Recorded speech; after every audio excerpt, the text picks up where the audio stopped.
Welcome to the Power Basic for Beginners YouTube channel. This channel was created to provide a series of informative tutorials for both the Power Basic console and Windows compilers.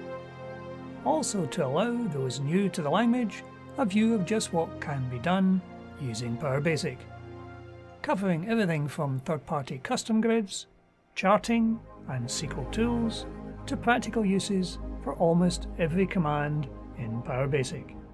Welcome! Today we have a channel update on the Power Basic for Beginners YouTube channel. I spent the day making some changes to the website. When you enter the website, you're taken straight away to the recently added section. We've added a new column for each of the videos on that page. This is the source view column. Of the videos listed on this page, there are a number of links. The first is to the YouTube video. Then, if there is source code, there's a link to GitHub.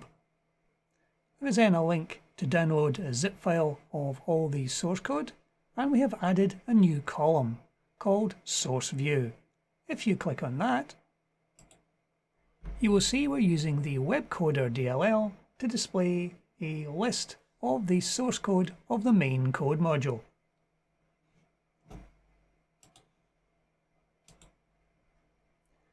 This allows you a quick view of the source code without having to download anything.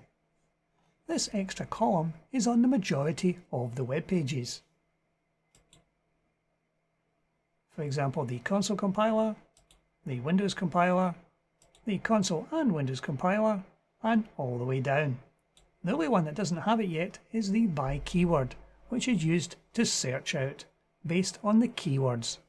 From any page, you can click on the keyword link and be taken to a section displaying a list of all the videos that have that keyword, so you can see videos which are related. This is the first stage in a revamp of our website. Hopefully you'll find the new source view very useful. But that's it for today. Thank you for watching.